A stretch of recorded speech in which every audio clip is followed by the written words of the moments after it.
to season 2. To get inspired, you gotta get the truth. We ain't trying to be the competition. We just led by the Holy Spirit. The everyday mission and vision is to go hard for God daily.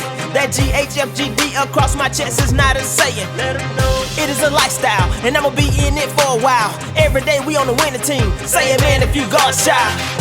This spread the life of believers. We sow everything Jesus. We believe so in them season. Watch the Lord get the increasing. We keeping it real, let them ease in. We ain't got time for no teasing. Get inspired, it's the podcast, and we locked in for the new season. Ow. What's going on, everybody? Welcome back to another episode of Get Inspired, the podcast for Go Hard for God Daily. And today I got my brother in the building with me. It's about to be real good, real informative. I've been trying to get him here for a while, but he's flying in places and getting booked all over the place or whatever. So it's hard to come by people these days. So when you get the opportunity to get them, you get them. But I'm not gonna waste your time. You already know how we do right here. We don't waste time. We get right into what we're gonna be talking about. But before we get into all of that, I'm gonna introduce y'all to my brother Tim Howard. What's up, bro? What's going on? Glad to be here. Glad to be here. How you feeling? Pretty good. Excited. How was the trip on the way? It was good. It was all right. Traffic like Atlanta usually is, but typical Atlanta, right? I was wondering. I was driving through. I can't remember sometime within the other day, and I was like, man, Atlanta just need to take a break from road work for like 6 months. Yes. I said a year at first, but I said no, maybe not a year, but like 6 months. Atlanta just need to take a break from road work, period, because everywhere you go, it seems like there's always road work. And when you think you're getting around traffic, you actually end up in more traffic trying to get around the traffic that you thought you were going to get around. I know that's a whole lot that I said right there, but Atlanta need to take a break. Public service announcement. Take a break from road traffic so we can get where we need to go for a change in less than 30 minutes. Yeah. It's like everywhere's 30 minutes. But man, glad to have you on the episode. Glad to have you on the podcast, period. I know there's going to be a good conversation. So for sure.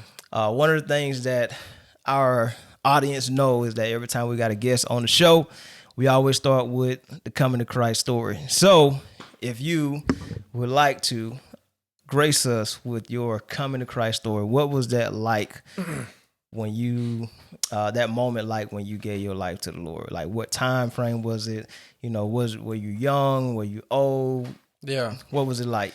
Yeah, so I grew up in church. My mom was a single mom for like, I want to say the first 9 or 10 years of my life. I can't remember how long it was, but she made sure I was in church. Yeah. Like every Sunday, every Wednesday, every revival, all of it. I got sick of it, but we here now, you know? Yeah. And so between her and my grandma, I think they were like definitely the first ones that kind of established like a deep foot in the faith, I guess you can say. And they just kept me like, if I wasn't going to church with my mom, I was going to church with my grandma. So it wasn't like any kind of debate. And so I grew up like kind of like knowing about Christ and knowing about the faith and whatnot. But then I started to have like a lot of questions because I would have like these dreams when I was younger, and I would have like a lot of, like I would read the Bible and I would be like, okay, well, I wouldn't think about like the face value stuff or the things that you just see in the text. Like I'm thinking like about underlying meanings or like, you know, the symbolism or like, back then I was a kid, I didn't know any of this stuff, but I was like, you know, like why am I thinking about this stuff? Like where are these questions coming from?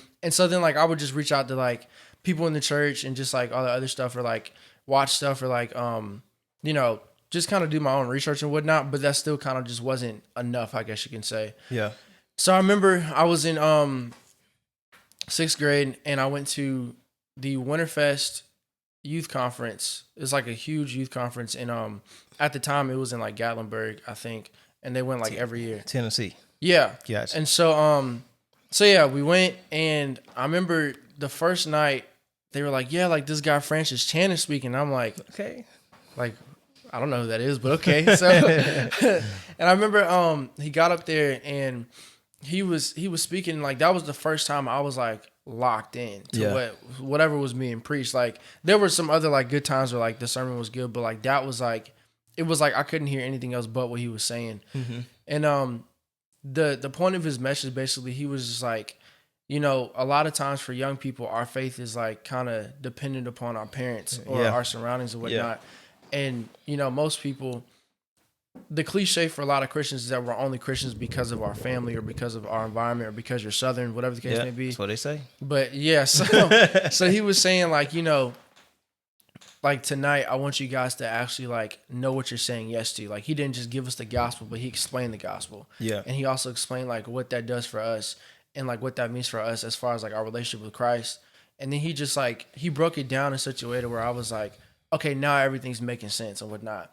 But it wasn't just that. It was also the encounter of Jesus that I had that I guess like God allowed him to usher in, I guess, and like to be used. Yeah. And that was like the biggest thing. And so that night I definitely like, I responded to the altar call because he had an altar call. He said, you know, if you're one of those kids in here who you can say that, you know, you've been kind of leaning on your parents for your faith or you've just like kind of grown up in church, but it was never real to you. He was like, you know, I want you to stand up. And I stood up. Yeah. And so then like from then on, after I said, okay, I know what I'm actually saying yes to. I know who I'm saying yes to, right? Because there's a difference. Like a lot of us like say yes to the religion or like the faith of like having Jesus and whatnot. But it's like, you're not just saying yes to like a thing. You're saying yes to a person. Yeah. So, yeah. That's good. What age was this again? I was 12, 6th grade. 12, 6th grade. Yeah. Man, that's powerful. Shout out to Francis Chan. Yeah, Francis Chan is the GOAT, bro. Shout out to Francis Chan. I had came across his stuff around the time where I really started, you know, devoting my life to Christ, and I came across a lot of his stuff, and I was like, man, he has some really good teaching, some really strong points, and just breaking away from like traditional stuff. Yeah. That he was like, no, I'm not doing this anymore. And he started to focus more on like building people and not having like big churches and all this other kind of stuff. So shout out to Francis Chan for his devoted life to Christ. But 12 years old, that's powerful. Now you mentioned always being in church at 6 years old, 7 years old. Yeah. You know, we hear these stories a lot where people are like, man, I be in church so much. And then when they get older, they like, man, I did all of that. I went to church for a long time. So I think even at 12 years old, being, you know, because, you know, at 12, you start making decisions. Yeah. You start thinking a little bit more and things like that. But to be able to still say, man, you know what, although I have been in church on and off, grandma got me on church. Yeah. Mama got me in church Monday, Tuesday, Wednesday. What they say? Like Monday night prayer meeting, Tuesday night. You have all these meetings, but still to say yes at 12 years old, I always think that's powerful.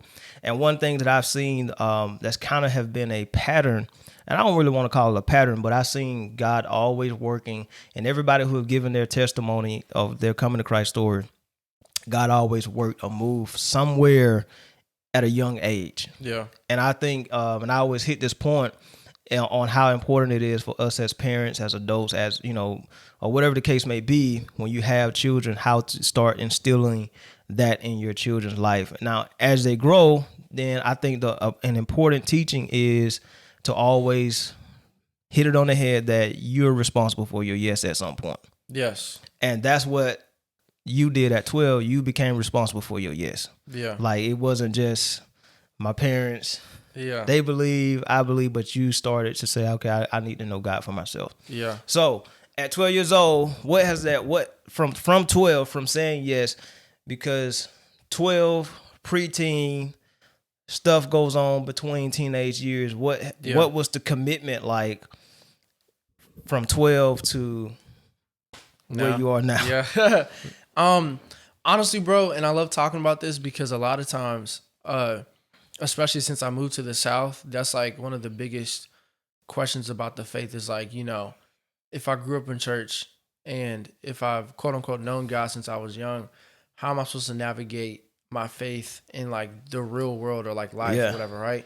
And so like no real Christian is gonna tell you that you get saved and it's just like a piece of cake. That's not a thing, right? Yeah. Our Bible doesn't even say that. Yeah. So it's like, since I was 12, there were a lot of high moments. There were a lot of like, you know, prophetic words. There were people speaking over me, talking about like my calling, and there were times where, you know, I would have encounters with Jesus and I would grow in like my knowledge of the word and just like growing to know Jesus. But then there were a lot of times where like I was just being a dumb teenage kid. You know what I mean? Like struggling with things or just like kind of trying to navigate and find my own identity like throughout like high school and stuff like that, or just like, you know, girls, just like different things. And it's like the faith isn't just like an escape from like the hard parts of life. You know what I mean? Like the faith is like the answer to the hard parts of life. Yeah. And so like since I was 12 up until now at 24, it's literally just like, okay, like I've seen the moments where it's just like, in the high moments, that was definitely God. I can like pinpoint like, okay, yeah, for sure.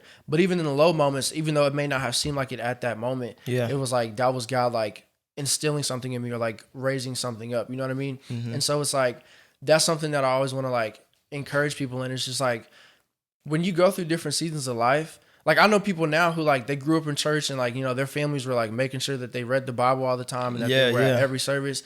But then like, they leave home and they deal with more temptation. They deal with like friends who like to party. They deal with like their own emotions and their own, I guess their own doubts or their own questions of the faith. And it's like, bro, like study, you know what I'm saying? Like do the research, go see God. You know what I mean? Like you're not going to escape the troubles of life. Like even the Bible says that, but it's just like God promises that he's with us through all those things. You know what I mean? So I think that's like the biggest takeaway from like my journey from being 12 to, you know, now 24, when I actually said yes, is just like knowing that each season and each like high and low, whether it was like great or whether it was bad, it was like God was with me through all of it. You know what I mean? So yeah.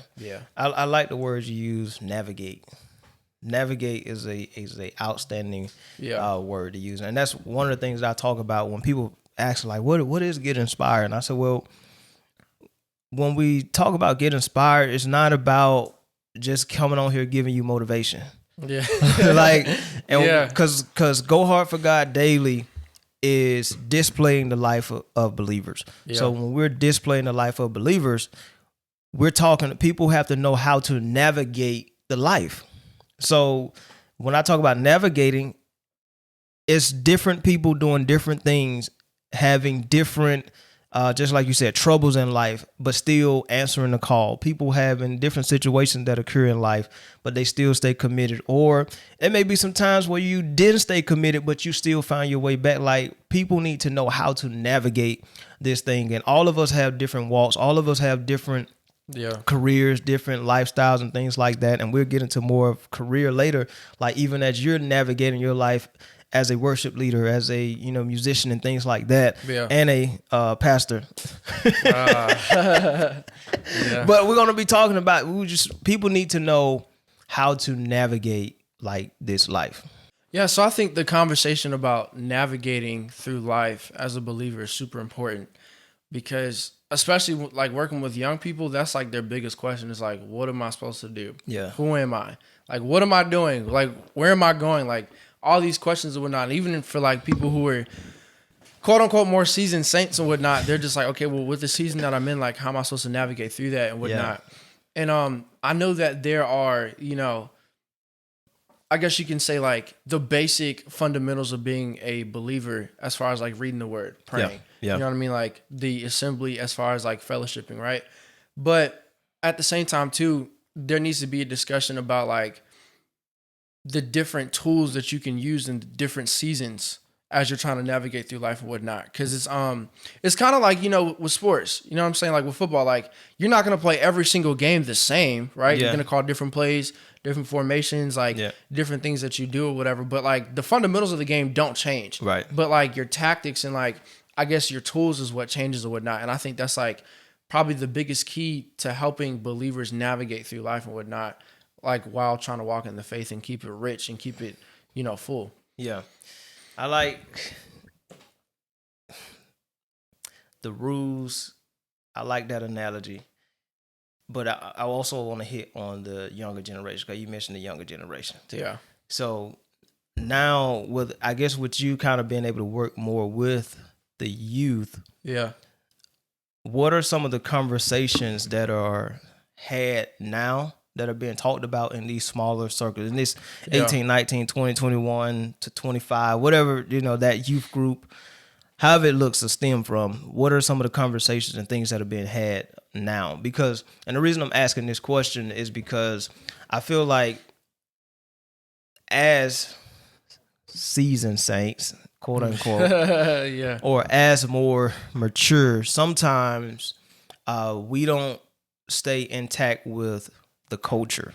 Yeah. Now, I'm not big on trying to adapt and adopt what the culture is doing, but we have to understand the time we're in. So when I say culture, I'm talking about the time that we're in. Mm-hmm. What do these youth have access to now that I didn't have access to at this age? So therefore, because they have more access to these type of things or this type of, content or whatever the case may be, they have a lot more influence, which means they know probably a little bit more than we knew at 18, 19, 17, or whatever the case may be. Yeah. So what are some of those conversations like that are being had? And it's a two-part question. What are the conversations like? And what are some things that the older seasoned saints can need to know about these conversations that are being had so that we can help the youth where they are now? And not just be like, well, y'all should know this by now, or y'all should be here by now, whatever the case. So what is that dynamic like?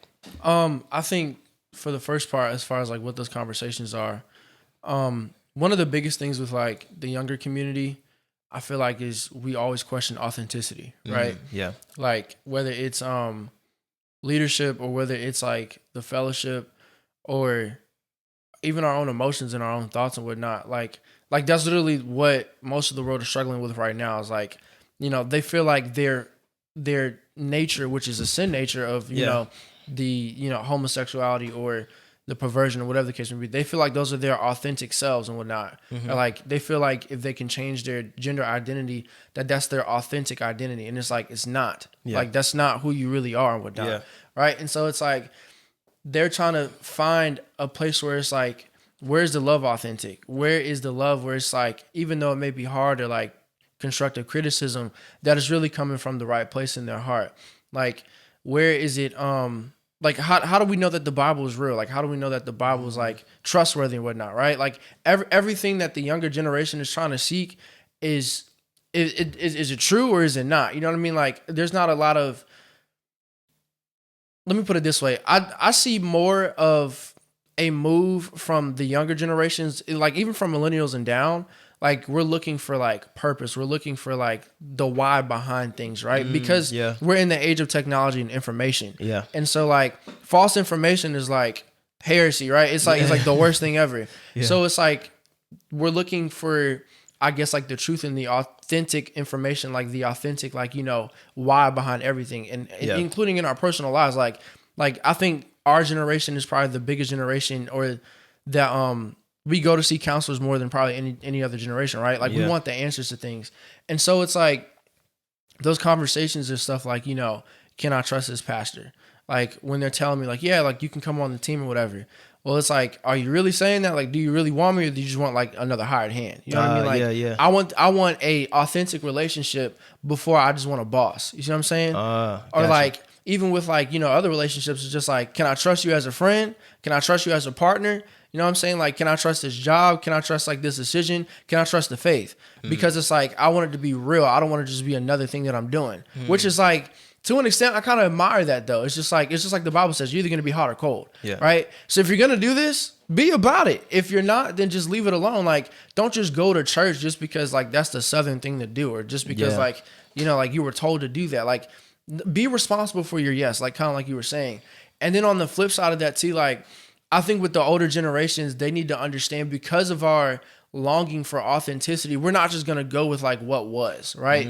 We're not just going to go with like, how things have been or what worked for you. Yeah. I'm glad that it worked for you. Yeah. But that's just not what I'm going through, right? Like it's kind of like when you look at throughout history, like when people build empires, right? Or when people build kingdoms, like you have one king who I guess is known for like establishing and laying the foundations of the kingdom, right? Yeah. They're expanding the empire, they're conquering land, they're having all these architecture prints for like buildings and all this other stuff. Then you may have another king who like he's taking care of that, or he's trying to, like expand it or whatever, right? Yeah. Then you have another king who is just like, maybe like it's already set in place, but now he has to clean up the mess from like the first two. Yeah. But it's kind of just like, in a nutshell, it's just like understanding like what may have been your season for pioneering may not be my season for that, right? Like you already blazed the trail. Like, you already set the path. Yeah. Now it's my turn to like either maintain it or set another one based off of what you've done. But I think the older generation and like the seasoned saints need to understand that, like, you know, what you were seeking for 30, 40, 50 years ago, whenever it may have been, like, that's just not what we're going through now, right? Yeah. Like, we're not concerned with the tradition. We're not concerned with, like, you know, the things that I guess like those generations were more focused on, like just like the revival that just happened, right? Was it Asbury? Yeah.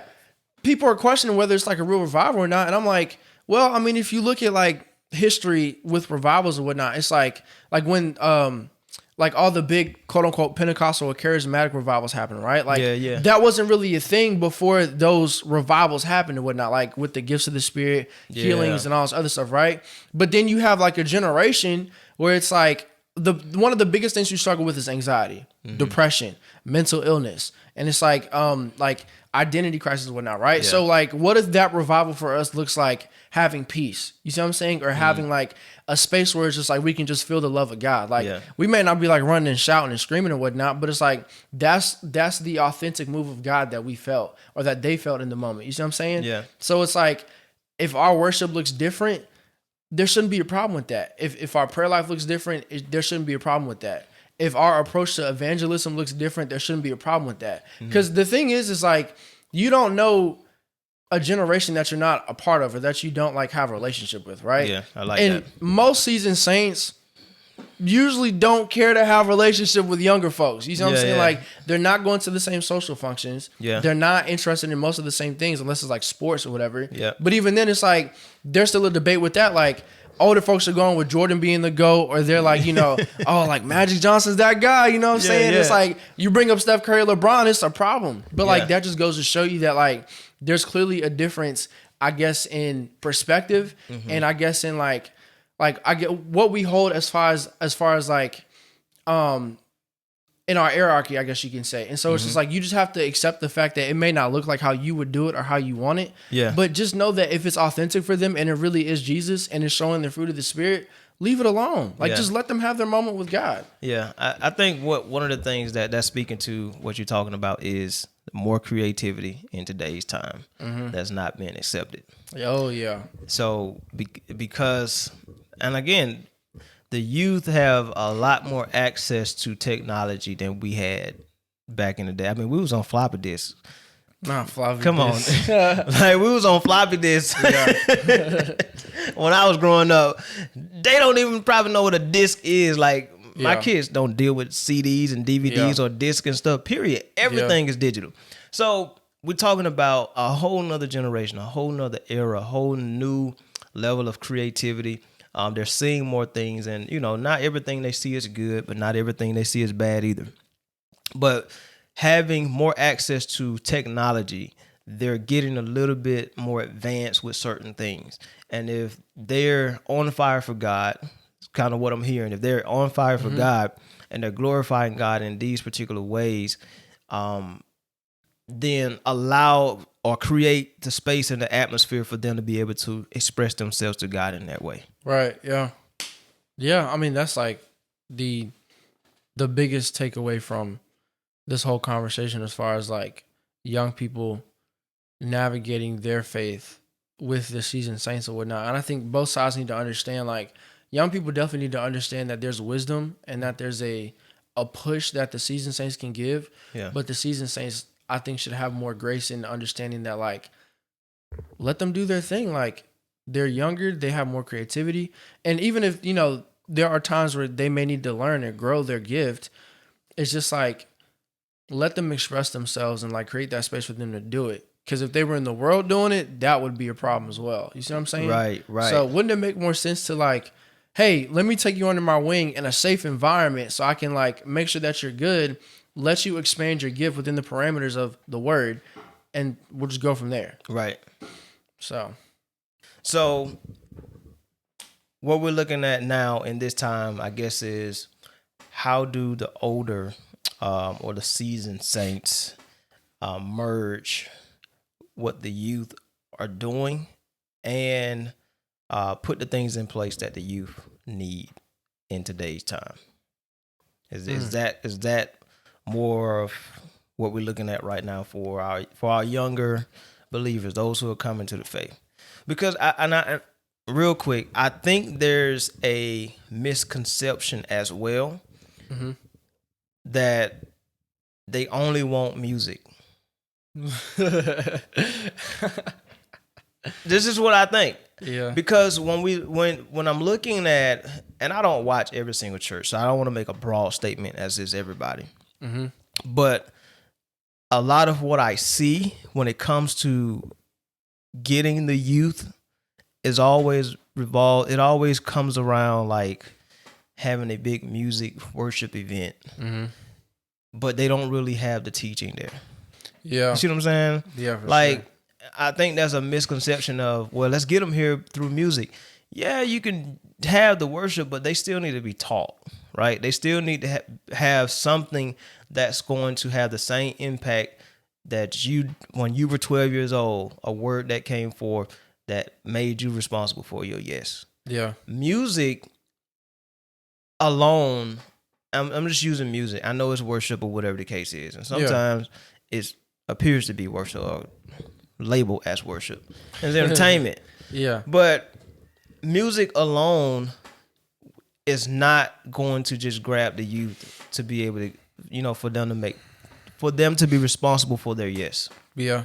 And I think that's a misconception and thing that I've been seeing used a lot versus having events that's going to bring them into authenticity, what it looks like to be authentic, what it looks like to meet you where you are as a 15-year-old, what it looks like to meet you where you are as a 20-year-old, and to love on you, to nurture you, to bring you in, like you said, put you under the wing, and let me help you build and do life with you where you are. Yeah. It can't just be music, entertainment, worship event. They go home and, like you said, they're still dealing with the anxiety, the depression, and all these other things because, number one, we're in a season and a world of comparison and competition because of social media and all these other things where everybody appears to be doing something great. Everybody appears to be having more and all this stuff. So now these younger people are competing with that. Yeah. Not saying that it's right, not saying that they should. But they're competing with what they see on social media and they're feeling like their life is not valuable because of, or not to a certain standard because of who they see on social media that they may be inspired by or who they may be influenced by or followers. There are youth and kids right now who delete all of their posts if it don't get a like. Yeah. If it don't get likes, if it don't get a comment, I'm going to delete that one because that wasn't good. So now they're trying to be authentic. So we're dealing with a couple different things here. Yeah. How do we use this area as well? Or is there an area that we can use from a social media standpoint, to be able to minister to them, to witness to them, to meet them where they are, and still do life with them in regards to church, in regards to just normal life, day-to-day things or whatever? Is there a balance between that? Is there a happy medium that can be used between both, since this is a part of their life? This is a part of their culture, what they're engulfed in. Yeah, I think man. I think it's mainly relationship and understanding the impact that you have on young people and whatnot. From a personal testimony, there's two things I remember from like growing up in church, or just like literally 24 years of church, like every year, all the time. Number one is the encounters that I've had with God, like the revivals, the prophetic words, like, the awesome worship moments, all that stuff is cool and whatnot. But number two, I also remember the pain and the hurt that was caused by pastors and by people that I looked up to and that I expected relationship from, that I didn't get because like they either treated me like a dollar sign or they treated me like an employee, right? And that's probably one of the hardest things for young creatives or just like young people in general to go through. Like, we don't want to be seen as just another number, right? That's why literally house churches and small groups started popping off like crazy for a while. Cause like, like mega churches are cool and I'm not knocking them at all, but it's just like, there's a strong need for leaders and for seasoned saints to understand that, like, I'll remember you asking me to come over to your house to have dinner with your family before I remember this great big production that you put on. Like, I could care less about some cool Christmas thing or some cool like Easter thing or whatever. Like, great, like that's fine. I'm expecting that every year, right? Yeah. But what'll always be instilled within me is when my youth pastor goes to play basketball with me. Yeah. Or when it's late at night and I'm like struggling with bad anxiety and I can't sleep, and I can call on, you know, my mentor or my pastor or whatever, or even if it's not the pastor, like somebody of a leadership authority in my life that I can trust, right? Yeah. Or if I have this project I'm trying to work on, like one of the things that used to hurt me all the time is that, you know, I'm working on a new project, or like now, like I'm working on a new album, and some of the leaders in my life, I feel like I can't even tell them about it. Wow. Whether it's because of jealousy or whether it's because it's like, instead of being happy for me and instead of trying to push me or back me or speak life into me, it's why can't you do that here at my church? Yeah. Or, you know, what are you going to do for us? Like, bro, I'm not just an employee, like I'm a person too. You know what I'm saying? Yeah. And so like whether or not your church is like 1,500 members or 50, like whatever it may be, it's just like the biggest piece is that people want to know that you care about them before they care that, you know, whatever it is that you know. And it's like, that's probably the biggest thing that'll establish that trust, and that'll establish, I guess, a better environment for young people and the seasoned saints to coexist within the church. Because it's just like we were saying, like a lot of times they think it's just about music. Like probably most of the youth events I go to now, they're always some kind of quote unquote gospel concert with like a bunch of Christian rappers, a bunch of artists, and like yeah, I'm bringing in this person. It's like 10 or 12 people, and I'm like, that's a lot, bro. Like, can we do something with the kids, or can it just be like one group and just like a good teaching or whatever? Like tell them you love them. You know what I'm saying? Like, show them the gospel, show them the other side of Jesus that they don't know about. They heard of Jesus, but show them Jesus. That's what we want.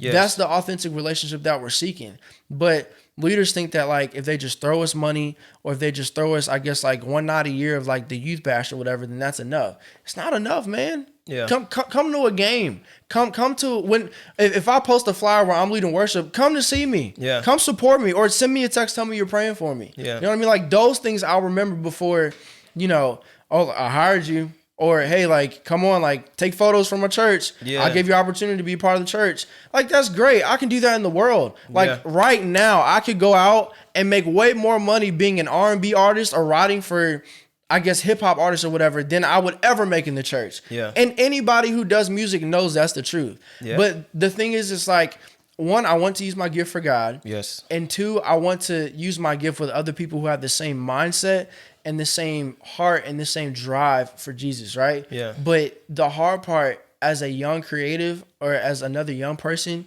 who had to go through it himself, like, it's just like, I don't want y'all to see me as just somebody who's trying to change what you have going on. Yeah. I'm not trying to change the church. Like, I'm not Jesus. That's not my job. You know what I'm saying? But I know what God has put in me. I know my makeup, and I know my identity in Christ. And even as I'm learning, like, still, like, give me the space and the time to do that. Because even as you learn, like, in school, nobody has ever went through grade school to college and got 100 on every single test. No. You're going to get something wrong, but give me the space to do that, right? Yeah. And when I do mess up, or when I don't have all the answers, just guide me. You know what I'm saying? But let it be from a genuine place, right? Yeah. I need authentic relationship. And I think that's the number one thing, and probably the only thing that'll, like, literally, I guess, just like mend the gap between the seasoned saints and the younger folks. Yeah.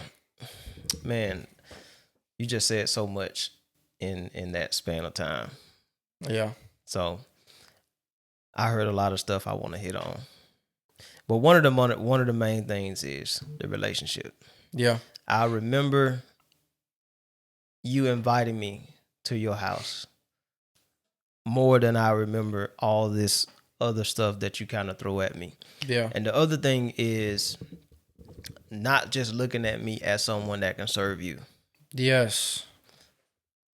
Not just looking at me as that's a whole nother conversation. Yes.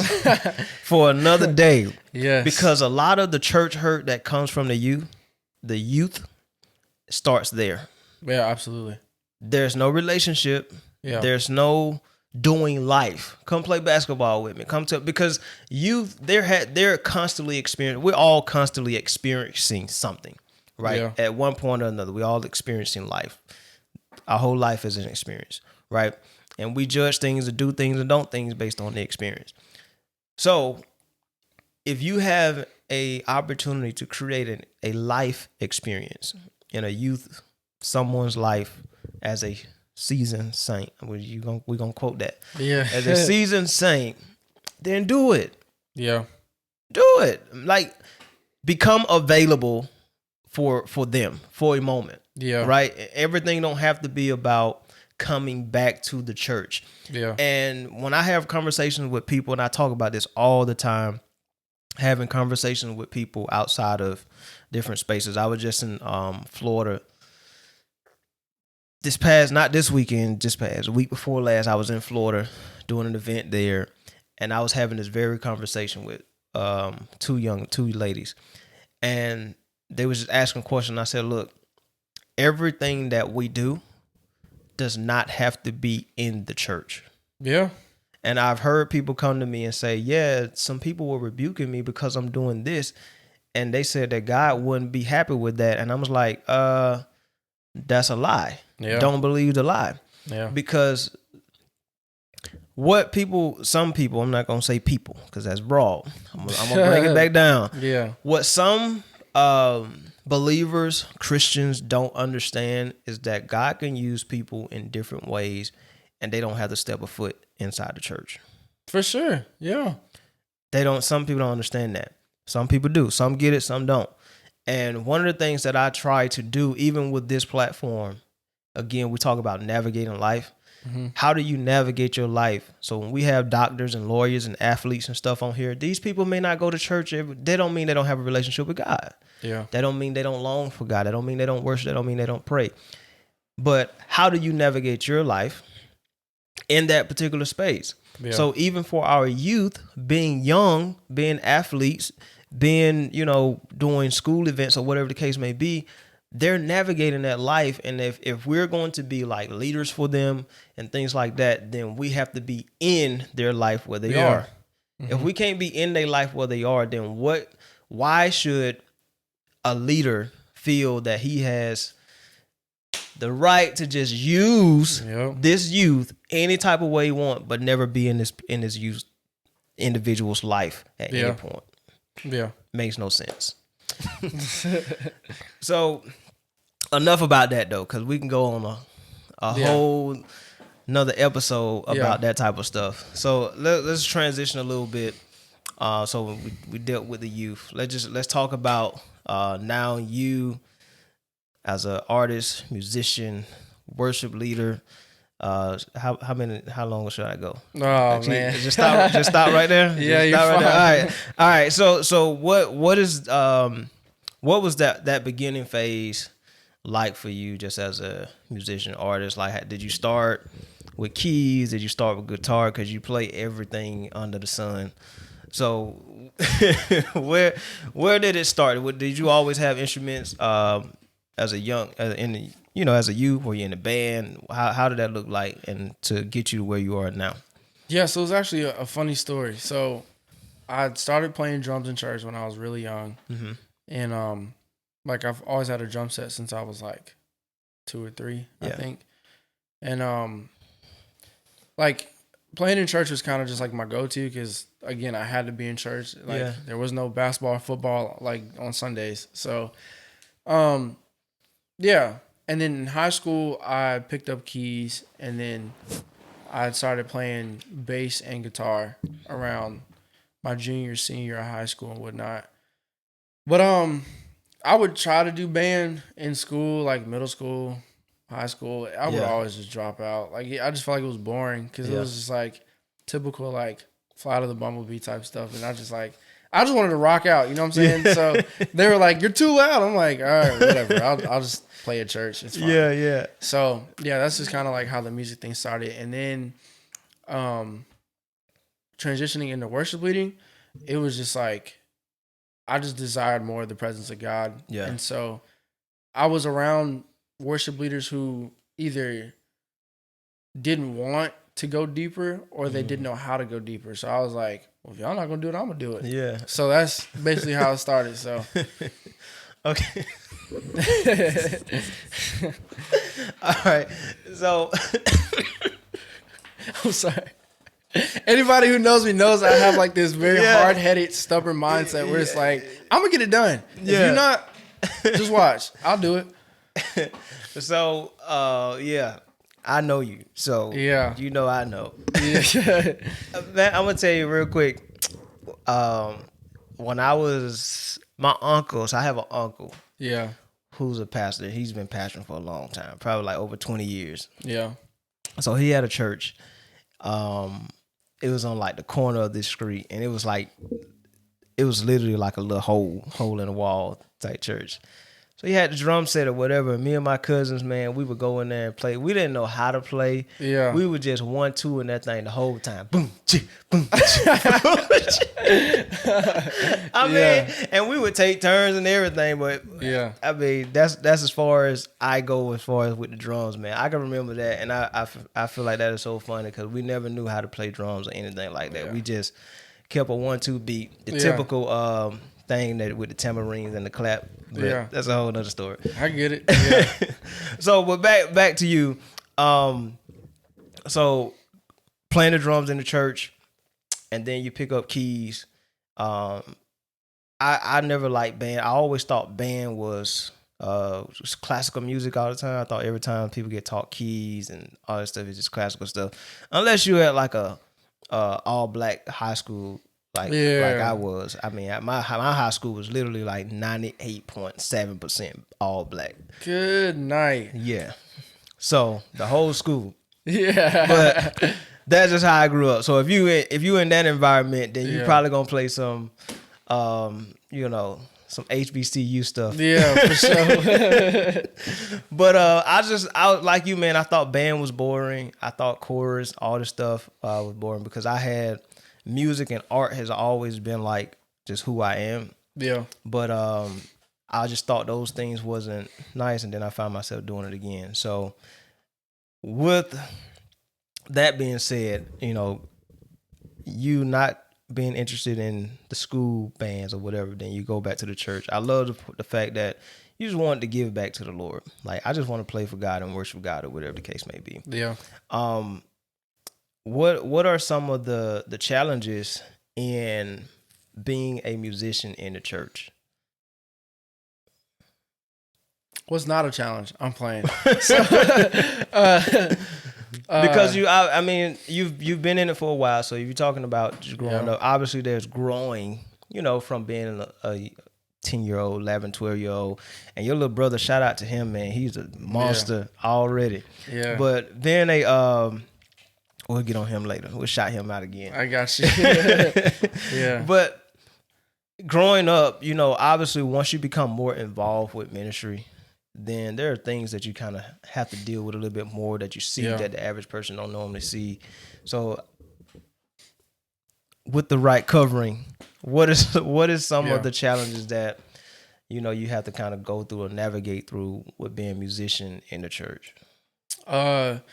Number one challenge I think that I face and that I hear often in the community is that a lot of times we compare ourselves in such a negative way. I think we want to be accepted, and not in like a perverted or a bad way. Some of us, definitely like it's bad. You mean from the musicians as a whole? Mm-hmm. Okay. Yeah, like we just want our art to be accepted. You know what I mean? Because it's like.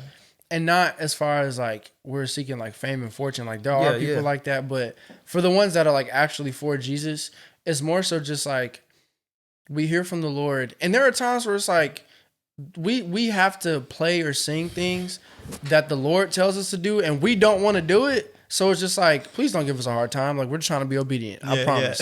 So I think that's the number one thing. And then also too is just like with all like the different preferences and like I guess like the different creative styles, it's real easy for people who aren't in the community, and even sometimes people in the community, but it's real easy for them to start to like treat us like we're athletes, and it's like ranking people and like oh yeah, like I like Chandler Moore's voice better than this person, or, you know, I like this better than that. And it's like, I mean, we're glad that you have a preference, but at the same time, this is a very like open and a very like transparent moment that we're having here. And of course there's art that we appreciate more than others. Yeah. But don't talk about it as far as like it's not as good as somebody else, or it's not, you know, it doesn't measure up like somebody else's would. You know what I'm saying? Yeah. Everybody's in different stages. Yeah. And I mean, I think that can make an individual for one not feel wanted, not feel appreciated. Yeah. Because of the comparison. I talked about that before about just everybody's comparing with everything. And I think some of gospel music now has become entertainment. Oh man, yeah. And because it's become entertainment, then some of the people in the church that listens to the entertainment, they want the entertainment in the church. Yeah. And this is what causes the comparison, the competition, and things like, well, we want it to be just like this. We want it to be just like this. Not realizing that what you see here or there, that's a performance. Yeah. Like you can rehearse a performance. Yeah, for sure. But authenticity and being in the moment with God is not a performance. Yeah. So if it don't turn out the way that you seen them do it, it don't mean that it was bad. Yeah. It doesn't mean that it's not good, but you can't compare authenticity with performance. Absolutely, yeah. They just don't go hand in hand. Yeah. So yeah, I think there definitely needs to be a conversation about authenticity and performance, because like I think a lot of times the two are always like separated and polar opposites, but I think they have a relationship in some kind of way, right?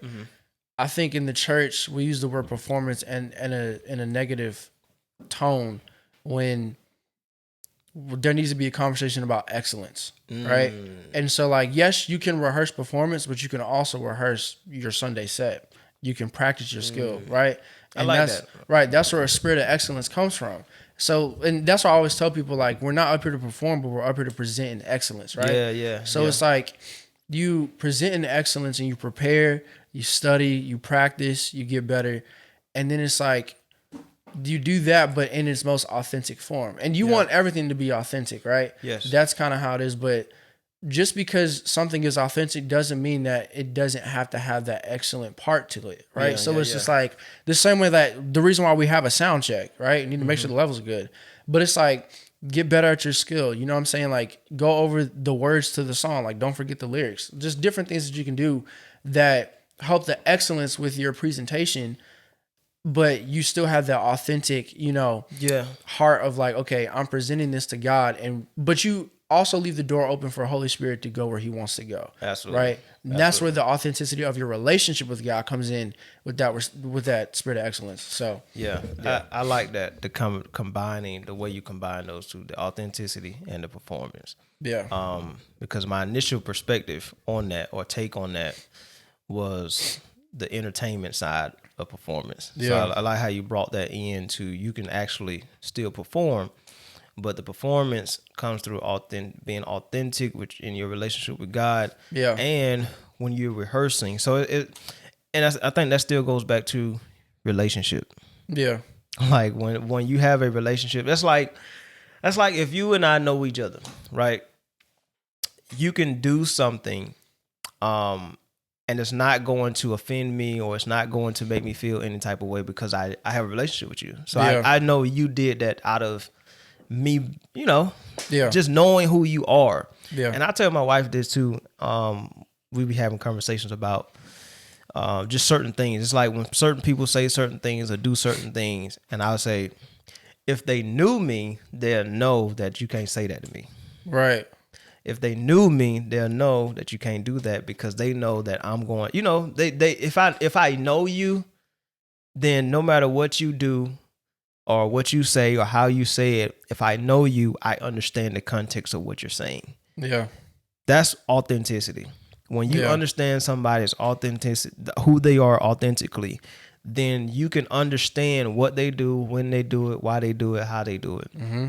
Does that mean you're going to know every single thing about them? No. But when you can accept and understand who people are, their authentic self, it allows me to come to you, even in a conversation, even if I didn't understand what you did, bro, what that was you just did. Yeah. Like, I ain't, okay. I just, just clear. I didn't know, it was a little different. But if I know you, I'll know if something's slightly off. Right. And we've had texts before, and you text something, I know you be explaining. I was like, bro, I know you. Yeah. Like, you don't have to tell me that. You know what I'm saying? I know you, you know. So, but yeah, authenticity, man, building relationships, all of that is important. And I think that's something that we have to be big on. That's something that we have to be big on just as believers, as leaders who are going to, and we talked about with the youth. We have to be authentic with the youth. And don't put on a show just to try to get them. Yeah. Because the same show you put on to get them, the same show you got to keep on to keep them. Yeah. Right? So, anything you want to add to that? No, I mean, like, I think I just want to encourage people listening to this and kind of anybody that I come in contact with, like, whether it's worship or any, I guess, like, aspect of ministry or your faith walk, like, make sure it's authentic, right? And we're not just saying that just to kind of beat people over the head with it. Yeah. But it's like, I know people that they read the Bible because, like, they just want to get smart, or they just, like, want to know the Bible. Well, you're defeating the purpose of reading the Bible, bro. Like, atheists know the Bible, demons know the Bible, like, people who aren't even Christians know the Bible, but it's like they don't desire that authentic relationship, or they don't desire the revelation that you can get from the Word. So it's like have an authentic relationship with God, to where it's like you're reading to understand God, to know God, right? You're praying to hear God's voice, and not just to dump all your problems on him and whatnot. Yeah. Or like have an authentic worship session where it's just like, I'm not just singing this song because it's a top 40 hit, or it's just a song that mama and papa used to sing in church. Like, sing it because this is the song that God is singing over you, or that's a song that is connecting you to God. Like, right. I've been singing the same song for like 3 months now, but that's because the season that I'm in, I need God, like in the lyrics in that song. And it's like, like, God, like, I need you to be my strength. Like, when I'm down, like, you're there to lift me up. Like, I need God in that moment. And so it's just like, let it be authentic. Like, the Holy Spirit doesn't need your help. Like, he's smarter than you, smarter than anybody that's ever lived, right? Never will live. So it's just like, just allow the Lord to just lead you in a true, like, authentic relationship, to where you're just praying, reading, worshiping, and just even like in business, right? Like, aside from ministry, it's just like, let your business decisions be authentic to your business and to, like, your makeup. Like, don't just do it because Elon Musk is doing it. He's on a completely different level than you, right? But be led by God to make the right decisions for what you are doing, whether that's ministry, life, business, whatever the case may be. Yeah. Just let it be true. So that's good. That's good. So in writing, I want to transition a little bit to just writing music as Christian artists. Yeah. What does that time entail to be able to create a song? Because sometimes you can hear a song and you can be like, that's good, but then you hear a song and you was like, that's from a different place right there. Yeah. Like, what does it look like? Just take us a little bit inside of what it looks like to write a song like "You Are My Strength." Wow. Or a song like "Father Hear Us." Oh man. Like, take us inside to write. If y'all listen, if you haven't heard "Father Hear Us," if you haven't heard, I Can Go Down the list of songs. We're just gonna put all the links in the tab in the comments. Man. Y'all gotta go check out the latest EP. But take us through what it's like and what those moments are like writing songs like "Father Hear Us," or Yeah, I think the moments in like that process is literally like that. It's just the moments, right? Like, I wrote "Father Hear Us" at 3 a.m. Like, I was praying and I was like, God, like, I need you to hear me. Like, I want to go deeper. Like, I wasn't satisfied with the environment that I was in because it felt like they were cool with where they were, but I wanted to go deeper. And so like that song is really about like, you know, God hearing this, like taking us deeper, like his spirit falling, all that stuff. So like, it's really just taking where you're at in the moment. Like this album that I'm writing now is literally, they're either prayers, testimonies of like situations that I've been in, or it's just like moments that I've had with God where it's like one of the songs, like it was from a spontaneous altar call moment. And I was like, I definitely got to record that. Yeah. So I think instead of us trying to like force the song out, or instead of us trying to like, you know, force, I guess like times where we get together and we just throw a song together. Like, and I'm not against, you know, like writing camps or people coming together to write. Yeah. Like if that's your thing, go ahead and do it. But I think those different songs that you're talking about that like hit different, that come from a different place, like there's a reason why we go through seasons and like different times with God. Like allow God to lead you when you write. Like don't just put it together. Yeah. It's kind of like with food. Like you go to McDonald's, like yeah, that burger gonna be like, okay, like I'm expecting this. Like you know what it tastes like, right? But if you go to like a private chef and they make it for you, like whatever it is that they make, it's like, okay, this has like, I can tell whose food this is, right? So it's just, it's the same thing when it comes to like, you know, writing a sermon or even like, you know, writing music for Christian artists. It's just like, let God lead you through what he's doing through you, right? Yeah. So, yeah. I think that's good. That's good. I was recently, and you hit something else I want to get to, but I recently started creating these things called moments. Yeah. And that's where Faithful came from. And I had sent it to you. I was like, it came from a moment just in the middle of the night. And then I was just thinking about, you know, it was around the resurrection and stuff like that. And I actually sent it to my sister. She was actually the pusher behind putting it out. Yeah. And she was like, that should be out this day. Yeah. So I was like, okay, cool. If you think so, then hey. So she was actually more so the pusher behind it. But that song came out of a moment. And it wasn't about time, because it's literally short. It's real short. It wasn't about time, but it was just, that's what was resonating with me in that moment. Mm-hmm. So with that being said, and as we talk about moments, I want to go into just talking about moments in life, where we have times where things are really, it's rocking. It's like, yeah, man, you know, I'm finna go on a tour. I'm about to go here. I'm about to do this. We got stuff. And then there are moments where it's just like, God, I don't know what's going on. Yeah. Like, let's dive into some of those moments. Yeah, bro. So moments I think they're crucial to our walk with Christ, because it's great to be on the mountaintops at times, but it's also necessary to be in the valleys. Yeah. Right. And that's why I think moments are like something that we shouldn't, I guess, despise, but we should kind of look forward to, because there's growth in that. And not just growth as the person, but growth as the son or daughter of God, right? Yeah, yeah. Because there's been a lot, like my song "I'm Yours." That wasn't just a song I just threw together. Like that was in a season where I had just got out of a bad relationship. I was experiencing racism in the church for the first time. Yeah, and I felt like there was kind of like nobody in my life that I could like talk to, or that would understand me, or that I would, I guess, like rely on as like a true friend or like family member.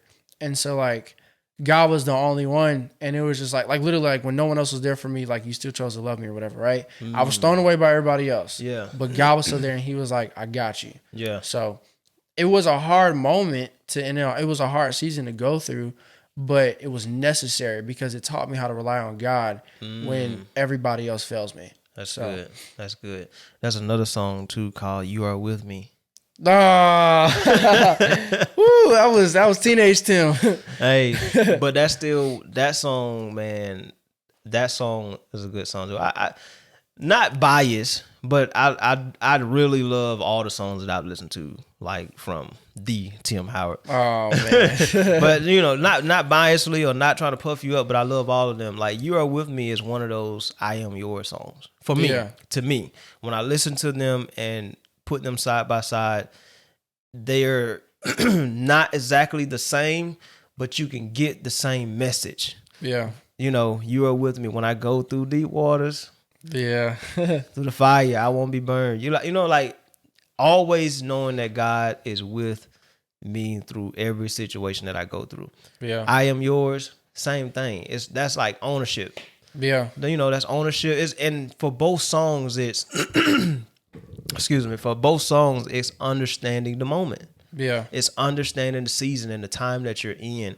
And I think that's important for us as we navigate this life, is to always understand the season that we're in. So a couple of episodes ago, we was going through, and we're still kind of in this season right now. We're going to be in this all throughout the year, about being real, being honest, being open. Mm-hmm. So, man, let me get a little water real quick, because yeah, you good. going through all of that, folks gonna be like, he need to get his throat together. I don't wasting it all over the place, but anyway.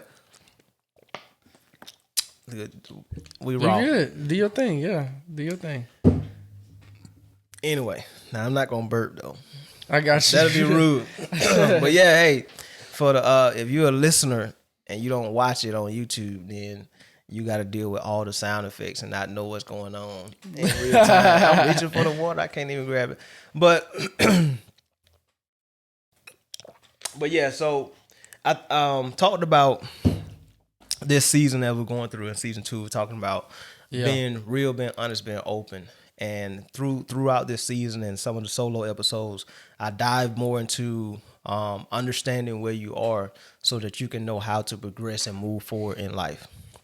And this is not just moving forward in life. And I've preached this too in those episodes, that I'm not trying to help you be a better you, just like a selfish you, but a serving you. Yeah. Because when you know how to serve, then I feel like there are different perspectives that you have and that you start to learn and gain and understand. Yeah. But if you don't know how to serve, then you don't know. There's a lot of things that you don't learn. There's a lot of things that you don't get when you don't know how to serve. But to the main point, what we're talking about is understanding the time that you're in. If you don't know the season or the moments and the times that you're in, it's going to be hard for you to navigate this life, especially as a believer, and knowing that God is with you, knowing that you are His, knowing that I can continue to go to the Father no matter what the situation is, no matter what it looks like, no matter how I feel. And understanding also that it's okay to feel bad at times. So when we talk about navigating moments, there's some people feel like, well, if I'm in a bad mood, then it's the devil. It's not always the case. Yeah. Every sorrowful time, or every time of, man, I just don't feel good, is not always the enemy trying to get you here or trying to do this to you. You have emotions. Yeah. And God knows that. Right? Mm-hmm. So when we talk about navigating moments, it's what do I do with this emotion?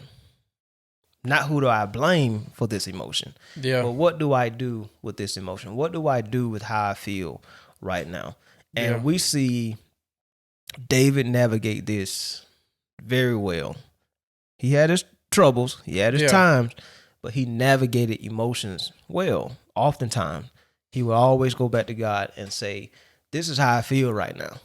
And this is what I think you should do. Now, some of it wasn't always the best, but he was able to express himself to God in the middle of the moments that he was having. And I think that's important for us as followers of Christ, as believers, and even for people who don't believe, to still know the moment and the season and the time that you're in, and know that you can go to God through Jesus Christ and express that moment that you're having, that season, so that you can learn how to navigate it. Yeah. Man, I can only speak from like a personal testimony as far as that.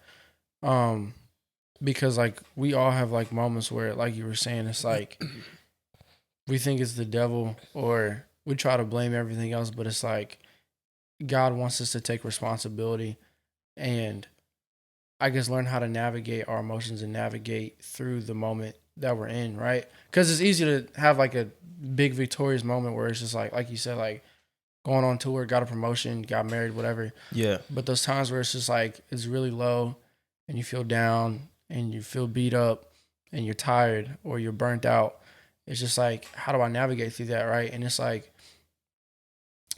I think like the example that we have like throughout the Bible, like with David, And even with Jesus too, it's just like, it's not easy, but like Jesus really is there. You know what I'm saying? Like God really is there to like help you through that stuff and whatnot. And like, there's different things that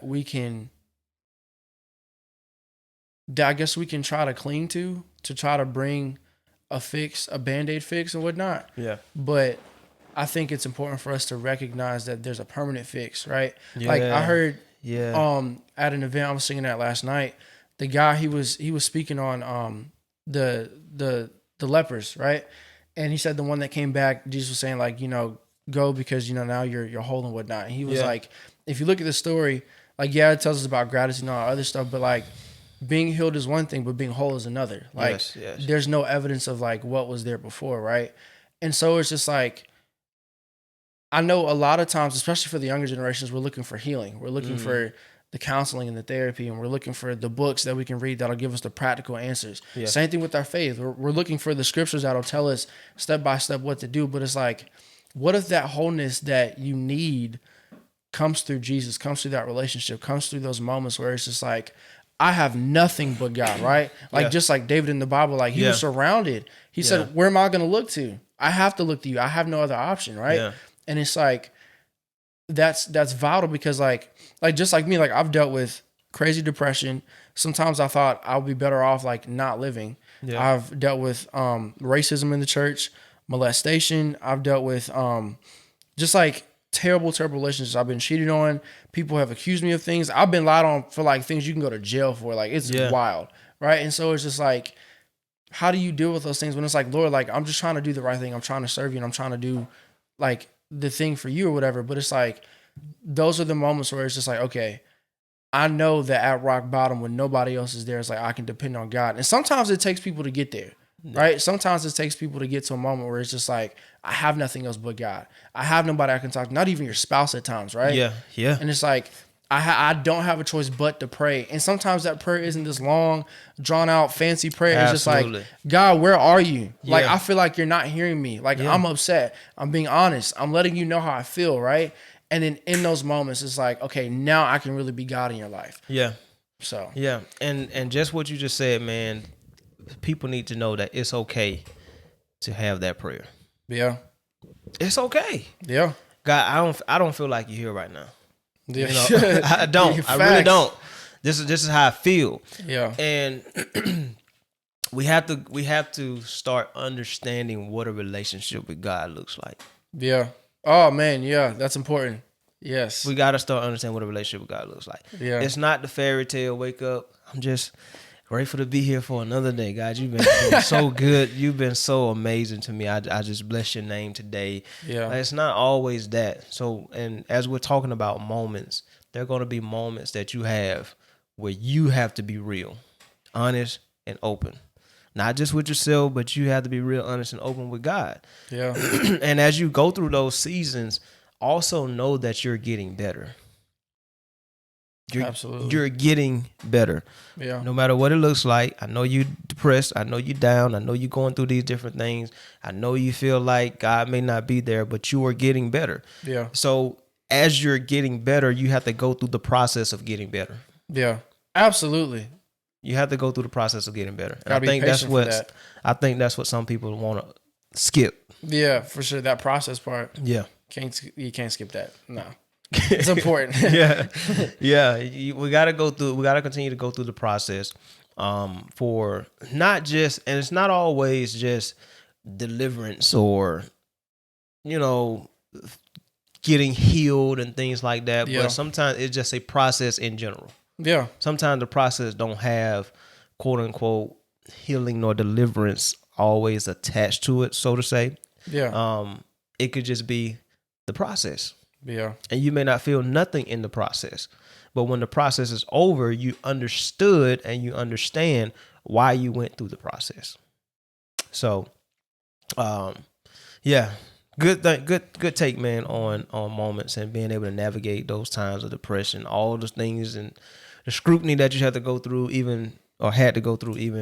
through ministry and things like that. So as we get ready to close out, because I feel like I got like another hour in me. But as we get ready to close out, Man, I probably need to put the water down and go grab my body armor. But as we get ready to close out, I just want to kind of dive a little bit into just some of the stuff that you kind of got going on now. Yeah. Let people know where they can find you at. All this kind of stuff. What's kind of going on with you right now? Yeah, man. So, just kind of like in a nutshell, a lot of music. I think like every weekend I have an engagement. I'm either singing or preaching somewhere. Yeah. 90% of the time it's singing right now. Yeah, like writing a lot. I'm starting to help other people write, but I'm working on an album. Got some new music coming out, and just kind of expanding, I guess, like the ministry and whatnot. Like, took my first trip on a plane this past weekend. It was amazing. So yeah, just like different opportunities in different states, and God just like answering prayers, and also outside of that, it's really just like personal life stuff, you know, just kind of like married, all that other stuff, and some other things that are to come. So, but yeah, people can find me at Tim Howard Live on Facebook, Instagram, YouTube, and that's my website as well. So everything is Tim Howard Live. So yeah, that's kind of where all the info's at. They can just follow me there. I'm trying to get better with the whole social media thing, but we getting there. So hey, social media coming through on deck. Tim Howard Live. Yeah. LIVE, not live. He's live. TimHowardLive.com. All over social media. Make sure you follow my bro, man. Yeah. A lot of good stuff on the way. We talked about albums. I mean, we talked about so much. We've covered so much in this episode. And man, I'm just happy that you was able to come stop through and bless the people with all the information, the wisdom, the moments and everything. Yeah. Last thing. Okay. Collaboration album. Okay. We're going to put that on hold. We're just going to leave that right there. Okay, bet. We're going to leave that right there. But yeah, man, appreciate everybody for tuning in to this episode. Man, if you haven't checked out any of the episodes this season or the first season, I recommend that you go back and check out all of them. Yeah. We are real, we're honest, and we're being open in this season for the rest of the year. This is not just going to end in season 2, but we're going to take this out to the rest of the year, being real, being honest, being open. Be able to embrace where you are in the moments that you're in, the moments that you're having, or whatever that situation looks like, and know that God is always there. Shout out to our frequent followers. Shout out to our new followers. Shout out to those who have subscribed, those who are doing the things that you feel like you need to do to help us continue to push the gospel, to help us continue to inspire people wherever they are in navigating the life, whether they're athletes, full-time moms, college students, whatever that life looks like for you as a believer. Appreciate and shout out all y'all. We had one challenge. I had one challenge, and I'm gonna close out with this. Whoever can recite the intro to season 2, tag us in the video. Recite it, tag us in the video. We want to hear you rap, spit, whatever. All right, and you tag us, we got something special for you guys. All right, appreciate you guys for tuning in. Another episode of Get Inspired by way Go Hard for God Daily. Shout out to Tim Howard, my bro. Make sure you follow all the links, and I'm Kirby Love signing off. See you guys in the next one. Peace.